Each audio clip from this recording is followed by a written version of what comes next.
mañana con 53 minutos, 7:53 minutos. Saludamos con nuestro primer invitado, como lo habíamos anunciado, nos acompaña vía telemática el doctor Mauricio Alarcón, abogado, director ejecutivo de la Fundación Ciudadanía y Desarrollo. ¿Cómo está, doctor Alarcón? Buenos días, bienvenido. Gracias por acompañarnos en Punto Noticias en su primera emisión. Le saludamos a Alexis Moncayo, quien le habla a Licenia Espinel. Se confirma lo que ya sabemos desde el primer mes de este año, 2025, y es que vivimos el primer trimestre más violento de la historia del país. Usted ha concedido una entrevista a este sitio especializado que hace investigación sobre crimen organizado, Inside Crime, y ha señalado en esa entrevista las dificultades que ha tenido la administración para conseguir una solución al problema de inseguridad. Este artículo de Inside Crime dice que el presidente Noboa ha conseguido la reelección, en efecto así es, pero que no hay una hoja de ruta que le permita enfrentar los problemas de seguridad. Y las cifras, lamentablemente, así lo confirman. El primer trimestre más brutal, más violento de la historia del país en el 2025. Y no hay expectativas de que la cosa mejore. ¿Cómo debemos tomar esta novedad, digámoslo así, de alguna manera, una realidad lamentable y sangrienta que viven los ecuatorianos? Buenos días, bienvenido. Licenia, Alexis, buen día, un saludo para ustedes y para la audiencia que nos sigue a través de Punto Noticias.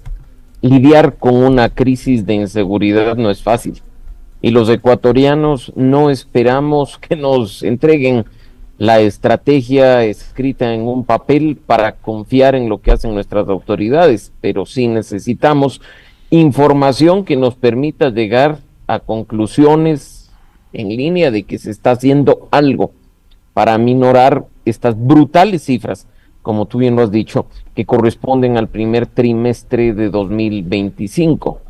No se trata de darnos y repartirnos a nivel nacional el supuesto plan Fénix o el plan que venga para los próximos 4 años, pero por ejemplo, así como se ha señalado en varios medios de comunicación, sería al menos interesante saber si hay conciencia entre las autoridades del gobierno nacional sobre los distintos tipos de delitos que se están cometiendo en el marco de esta etapa violenta, para que cada uno sea abordado de una forma distinta, porque no es lo mismo combatir el narcotráfico, el crimen organizado, las grandes redes de corrupción, o como ya hemos visto, otros delitos colaterales vinculados al lavado de activos o a la trata de personas. Cada uno requiere una estrategia concreta y un plan de acción en específico. En eso consiste, pues, una hoja de ruta. Mira que incluso, Licenia, hay un tema fundamental. La forma en la que ocurren delitos en algunas zonas del país es diametralmente opuesta al mismo tipo de delitos en otros lugares, con lo cual hasta debería haber estrategias diferenciadas en torno a los territorios. No obstante, todo pareció en su momento estar encaminado más en lograr un resultado electoral que en efectivamente reducir las cifras que hoy el país entero lamenta. Qué gusto saludarle, doctor Alarcón, buenos días. Una de las inquietudes que plantea la nota de Inside Crime de este feriado es, ya una vez que ganó la elección Noboa, ahora sí debería haber una hoja de ruta. La pregunta es, hasta el sol de hoy, y ojo con lo que yo decía hace un momento, porque escuchaba ayer varios analistas en otros espacios, Noboa está gobernando, ¿no? Y Noboa gobierna transición hasta el 23 de mayo.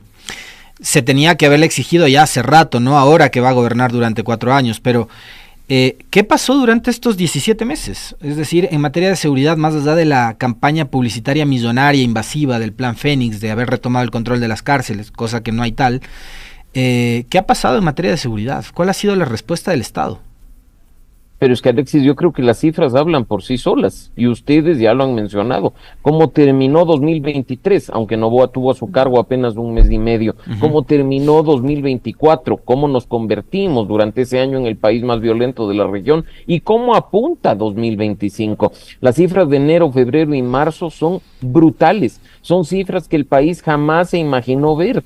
Hace algunos años recuerdo que cuando algunos topábamos ciertos puntos vinculados a seguridad, nos decían, no, es que Ecuador no es México, Ecuador no es Honduras, Ecuador no es Colombia, y al parecer, por supuesto, no lo somos, nos empeñamos fuertemente en superarlos. Las cifras son impresionantes, nos siguen extorsionando, nos siguen matando, nos siguen secuestrando, y además no tienes este fenómeno como hace quizá 1 año y medio, 2 años, 3 años, focalizado en algunas partes del país, sino diseminado a nivel nacional, con lo cual la respuesta debe ser concreta. No pasa y hay que decirlo, aunque a algunas personas les choque el comentario, no pasa por hacer shows de desfile de militares por algunas zonas del país. Se trata de que las cosas se hagan bien, no se trata por el show de traer a un mercenario que incluso ha sido cuestionado en otros países y al parecer fue traído únicamente en campaña para implementar acciones o asesorar a las fuerzas y a la Policía Nacional. Entonces se trata de hacer las cosas, como se ha dicho, con una hoja de ruta clara, detalle no menor, hoja de ruta que además debería ser trabajada de forma colaborativa. La ciudadanía quiere involucrarse en el combate a la inseguridad, no necesariamente portando armas, no necesariamente saliendo a perseguir a los narcotraficantes, pues estamos en situación de desventaja clara, pero sí ayudando a comprender de mejor manera desde el territorio el fenómeno, cómo está ocurriendo y dando insumos a las fuerzas para que puedan aplicar lo que corresponde. Ahora, en ese contexto, doctor Alarcón, con 2.361 muertes violentas en este primer trimestre. Estamos hablando de vidas de personas, de ecuatorianos, de familias. 2.361 personas asesinadas de forma violenta en un trimestre del 2025. En ese contexto, se han anunciado ayer por parte del ministro del Interior que se va a firmar nuevos acuerdos con agencias estadounidenses para mejorar la seguridad, o al menos con ese objetivo, pero en ese contexto, ¿en qué contribuye esa narrativa por parte de tanto el ministro de Gobierno como el ministro del Interior de que en el país hay buenos y hay malos? Que un grupo que un 55% del país son los buenos y el 44.5% del país son malos. Cuando estamos hablando de casi 3.000 personas asesinadas, y en esas 3.000 personas, supongo yo, bajo la lógica de buenos y malos, hay buenos y malos, porque todos son ecuatorianos. ¿Qué contribuye esa narrativa? Esa narrativa que se vaya al tacho de la basura porque no sirve para nada. Los buenos somos los ciudadanos que buscamos la paz. Los malos son los que delinquen, los que nos atacan, los que nos secuestran y nos asesinan. Y esos son lamentablemente los malos a los que las fuerzas de seguridad tienen que combatir. Los buenos y los malos no se distinguen por haber rayado la papeleta de una forma o de otra, porque ya en este momento además tenemos un presidente para todo el país, tenemos una asamblea para todo el país. Y los buenos lo que queremos es retomar esa isla de paz que durante tanto tiempo fue Ecuador. Detalle no menor, porque es importante de nuevo hablar desde las cifras. No se trata solo, como tú has dicho, Licenia, de hablar de las más de 2.350 muertes violentas de este primer trimestre, sino que estamos hablando que esta cifra representa un aumento del 65% respecto del mismo periodo de 2024. Entre enero y marzo de 2024 se reportaron 1.428 muertes violentas. Ojo, y ya nos aterrábamos. Ahora, con 2.361, el 65% más, ¿qué nos espera? ¿Cómo va a avanzar 2025? ¿Cómo va a terminar este año? Se demandan acciones concretas, no discursos, no cadenas nacionales. Y tampoco, hay que decirlo, hay que despreciar esa cooperación internacional que varios países han ofrecido a Ecuador en materia de seguridad, pero hay que hacerlo bien, hay que hacerlo de la forma en la que manda la Constitución y la ley. Sin duda, la urgencia demanda acciones rápidas, pero no por ello se puede violentar el Estado de Derecho. Y otra cosa que creo que es importante a propósito del tema de inseguridad, Licenia, Alexis y amigos, con profunda preocupación desde varios sectores de la sociedad civil y del movimiento de derechos humanos en el país, las cifras que empiezan a salir a la luz respecto a las desapariciones forzadas. No se trata ya solo de los 4 niños de Guayaquil, se trata de más de 2 docenas de casos reportados de los que se conoce, que incluso han sido puestos en conocimiento del Comité de Desapariciones de Naciones Unidas y que demandan, por supuesto, una respuesta por parte del Estado, porque ahí está la clave de los buenos y los malos. No podemos matar a buenos e inocentes sobre pretexto de la situación de inseguridad. No podemos desaparecerlos ni incomunicarlos sobre pretexto del tema de la inseguridad. Tenemos que hacer las cosas bien para tratar, insisto, de recuperar esa isla de paz que durante tanto tiempo fue nuestro país. Doctor Alarcón, permítame un segundo nada más, recordarle a la gente que nos está siguiendo a través del streaming que ya estamos con señal al aire en FM, ya estamos nuevamente en radio, así que pueden escucharnos a través de la 95.3, tenían esa inquietud algunas personas. Leía yo una nota que recoge primicias con respecto de los datos a los que ustedes hacían referencia, que tienen que ver con estas 2.361 muertes, este incremento del 65%, que podría ser que este 2025 sea, incluso si es que vamos como hasta ahora, con este promedio de 25 muertes violentas por día, más incluso violento que el 2023, que hasta el momento ha sido el año más violento en la historia del país. Y esta nota de primicias, doctor, recoge en 2 párrafos parte de lo que es el contenido del último decreto de estado de excepción, el 599 del 12 de abril. Dice: en el documento el Ejecutivo admite que las capacidades del Estado han sido sobrepasadas y refiere que las herramientas ordinarias para combatir estos grupos criminales se quedaron cortas, por lo que se menciona la necesidad de reformas del marco constitucional y legal. Y esto ya lo alertaba ayer. Va a ser el nuevo pretexto para decir que se requiere una constituyente para solucionar los problemas de inseguridad. Entonces, mientras seguimos alargando, y el gobierno, por supuesto, como lo hizo también Lazo, lo hizo también Noboa con la consulta popular de abril del año pasado, ahora la constituyente será el nuevo colchón que va a tener el gobierno de Noboa para ganar tiempo, ¿no? Para ganar tiempo y decir que lo que se necesita para combatir a la inseguridad y a la delincuencia es una nueva constitución, como que si Fito, como que si los choneros andarían con la constitución debajo del brazo, ¿no? Mira, Alexis, lo que se necesita para combatir la inseguridad es estrategia, es ejecución presupuestaria, es gestión pública, es acción colaborativa teniendo en cuenta la sociedad civil, a la academia, a la ciudadanía en general. Eso es lo que se necesita. Si la Constitución, incluso para muchos de los que están en el gobierno, es un adorno, poner de pretexto la Constitución para combatir la inseguridad es ridículo. ¿Qué tenemos que esperar entonces? ¿A que pase un año para que tengamos nueva Constitución y hasta tanto que nos sigan matando al ritmo del primer trimestre de 2025? Los mensajes políticos deben o debieron haber terminado el mismo domingo en que los ecuatorianos fuimos a votar en la segunda vuelta. Ahora, además, no hay pretexto de los 100 días, no hay pretexto de la transición, hay continuidad. Claro. Que se ejecute, que se muestre a la ciudadanía resultados. Mira que hace algunos meses, aunque criticábamos mucho, recordarás tú, había al menos rendición de cuentas de los ministros. No espectacularidades transmitidas casi que en tiempo real en las redes sociales. Las fotos en las que se les ve prácticamente posando respecto, no nos interesa. Nos interesa que las cifras bajen, que dejen de matarnos, de extorsionarnos, de secuestrarnos en todo el país. Y de nuevo, también el pretexto del estado de excepción a mí me preocupa seriamente, Alex, más allá de lo que yo pueda decir o hacer en torno a la Corte Constitucional, estar o no de acuerdo con sus decisiones.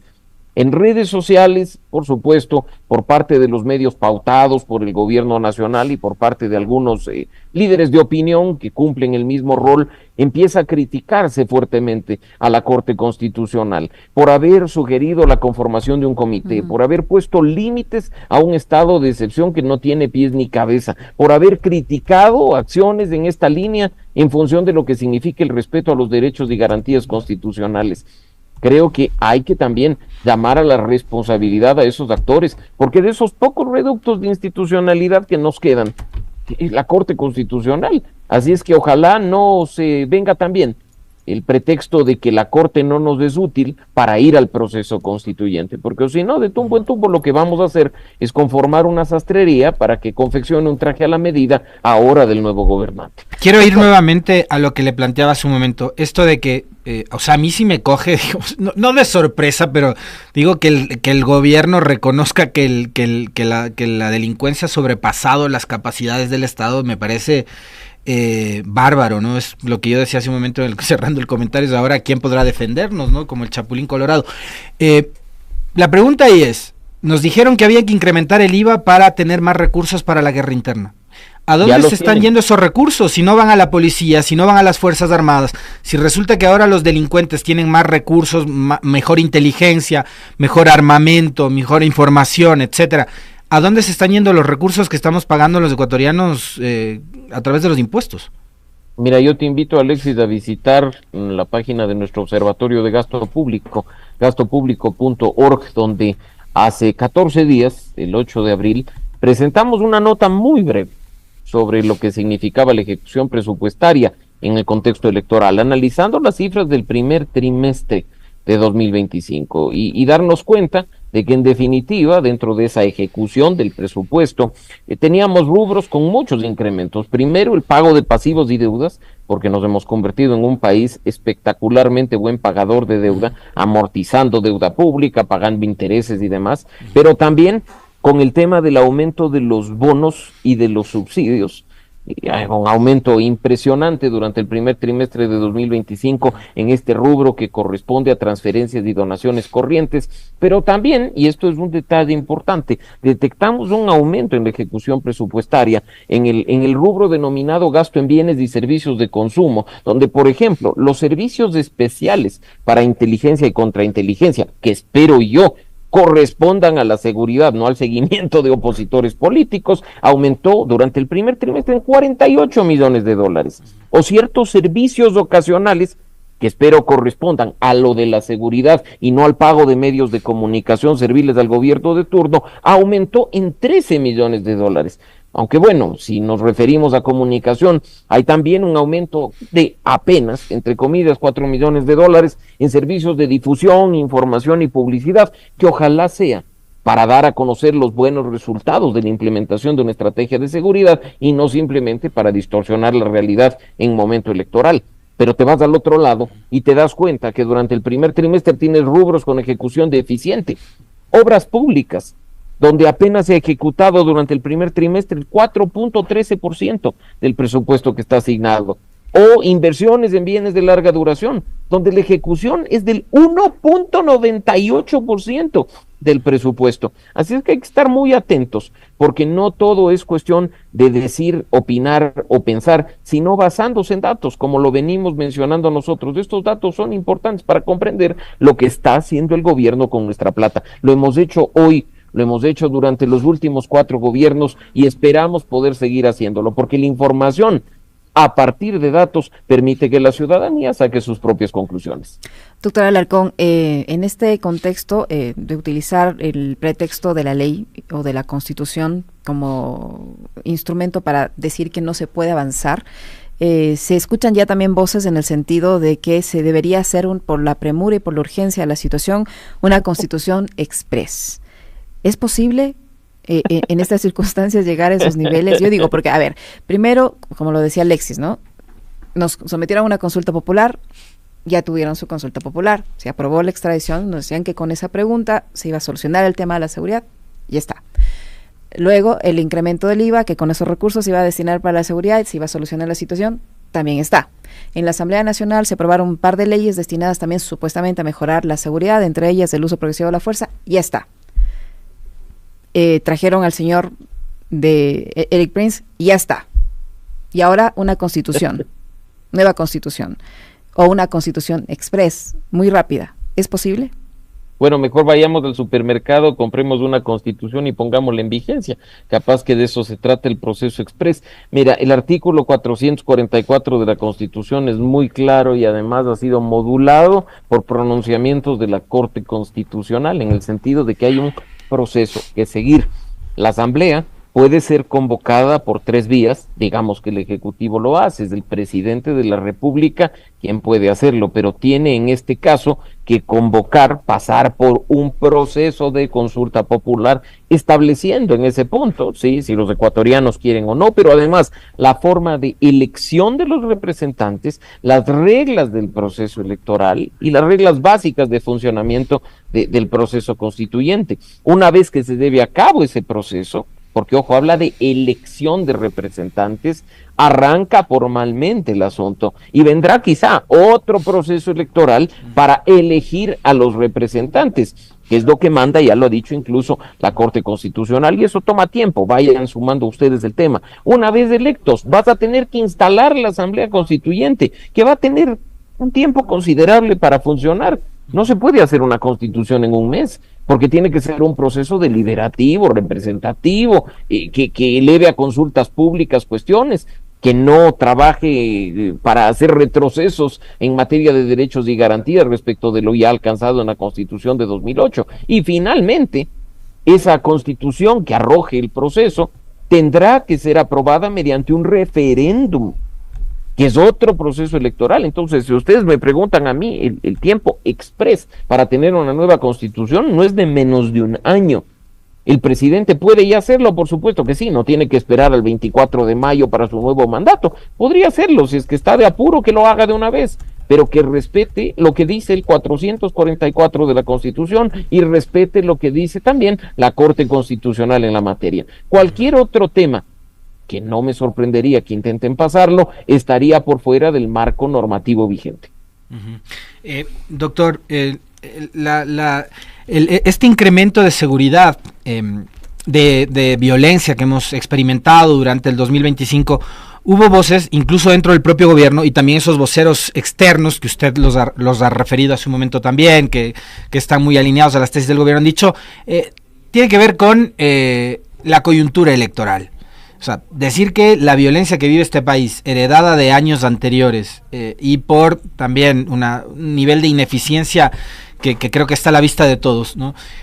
Por parte de los gobiernos, no se le puede atribuir únicamente al contexto electoral. Creo que hay que tomar este tema no solo de parte de quienes hacen vocería, opinión, a través de los medios de comunicación y las redes sociales, sino también de parte de las autoridades del gobierno, quizás un poco más de seriedad abordando estos asuntos que son tan graves, ¿no? Lo que decía hace un momento Licenia, haciendo énfasis en eso. En lo que va de este año son 2.361 vidas que se han perdido, ¿no? Muchas de ellas de niños y de niñas, a quienes románticamente se les han dado por llamarles víctimas colaterales. Entonces, sí hay que tomar este tema con un poco más de seriedad y no pretender reducirle a una cuestión de coyuntura electoral o política. Mira, no está mal que la gente tenga una estrategia política hasta para gobernar. No está mal que comunique políticamente, lo que está mal es que se quede únicamente en eso y no vaya al fondo del asunto, que es la gestión pública y la gestión de gobierno. Entonces, mira, no nos vamos a quedar tampoco en mensajes comunicacionales o en el uso de ciertos actores para hacer lo que se está haciendo. Ojalá, de nuevo, haya acciones concretas, no solo en el marco del combate a la inseguridad, sino en el marco de la superación de la crisis económica que está afectando a Ecuador, de la falta de fuentes de empleo, de la seguridad jurídica que se necesita para traer inversiones al país y de la lucha efectiva contra la corrupción, porque siempre los gobiernos han tenido casos identificados gracias al periodismo de investigación que quedan ahí en el olvido hasta que alguien los supera. Y yo quisiera más bien creer que las instituciones actúan respecto de ciertos hechos de corrupción que ya han sido identificados por la Contraloría y han sido identificados por otros actores respecto de este periodo de transición. Hay que poner fin a la corrupción, a la crisis económica, a la inseguridad, y este esfuerzo, y es importante decirlo, tampoco corresponde únicamente al gobierno nacional en manos de un partido político. Es un ejercicio de responsabilidad de todos los actores que ahora representan al país. Yo quisiera, y soñar no cuesta nada, ver en la nueva asamblea de 151 legisladores trabajando de forma conjunta en la búsqueda de soluciones para la inseguridad desde el ámbito legislativo, por supuesto, o fiscalizando con responsabilidad, no con espíritu de cuerpo. Soñar no cuesta nada. Esperemos que a partir del 14 de mayo desde el legislativo y el 24 de mayo, aunque no debería formalmente existir más transición que quitarse la banda y ponérsela de nuevo, empecemos a ver acciones concretas por el bien del país. Nos están desangrando, nos estamos quedando sin recursos, estamos siendo atacados brutalmente por la corrupción. Esperamos acciones concretas que nos permitan, como dije hace un momento, recuperar esa isla de paz que el país fue durante mucho tiempo. Doctor Alarcón, ya se nos va terminando el tiempo, pero no quería dejar de preguntarle, consultarle su opinión, su criterio, con respecto de esto que también ha sido materia de muchos titulares, ¿no? Alerta máxima en Ecuador, Fuerzas Armadas advierten sobre un supuesto plan para atentar contra el presidente Daniel Noboa y generar caos. Ayer, por palabras del propio ministro del Interior, el señor Reinberg, se sabe que hay una fuente humana. Se filtra un documento ultrasecreto de las Fuerzas Armadas de inteligencia de que habla de este supuesto plan para atentar contra Noboa. Estos asuntos, digamos, ¿con qué nivel de seriedad hay que tomarlos? Más allá de que obviamente se trata del presidente de la República, sí, pero también considerando cómo se han ido armando los relatos políticos y electorales por parte del gobierno, porque lo primero que salieron a decir, esto tiene que ver con los malos perdedores, ¿no? Como para tratar de ya empezar a buscar culpables. Mira, Alexis, hay que tomarlo con la seriedad que corresponde, desde todos los lados posibles. Cualquier información que tenga que ver con atentados, no solo contra el presidente de la República, ojo, que es lo que decía el informe, sino contra la ciudadanía en espacios públicos, debe ser abordado de forma seria por parte del gobierno nacional, no convirtiéndolo en un asunto electoral, por parte de la ciudadanía, para tomar precauciones, para exigir acciones en concreto, y por supuesto por parte de la opinión pública, para no profundizar en un discurso que no nos lleva a nada. Esa polarización de buenos o malos, ganadores y perdedores, ya debió haber sido superada el pasado domingo 13 de abril. Por favor, ya hay un resultado electoral, demos vuelta a la página y empecemos a remar juntos hacia un Ecuador para todos, que es lo que todos queremos indiscutiblemente, pero que estos asuntos no sean utilizados de la forma en la que al parecer se les está utilizando. Hemos conocido incluso, Alexis, a través de las redes sociales, que se ha detenido a un ciudadano que a través de redes sociales amenazaba al presidente de la República, ha tenido armas, ha tenido una moto robada, hay todo un tema. Entonces esperemos que eso sea además abordado por la justicia con la seriedad que corresponde y no se convierta simplemente, no sé, pues en un chivo expiatorio para tratar de pescar al río revuelto en un contexto postelectoral que no nos llevaría a nada. Muchísimas gracias, muy gentil, doctor Alarcón, por acompañarnos en nuestro espacio y por explicarnos estos temas. Muy amable. Gracias, Licenia, gracias, Alexis, un saludo para ustedes y para la audiencia de Punto Noticias. Gracias, lo propio para usted, doctor. El doctor Mauricio Alarcón, abogado, director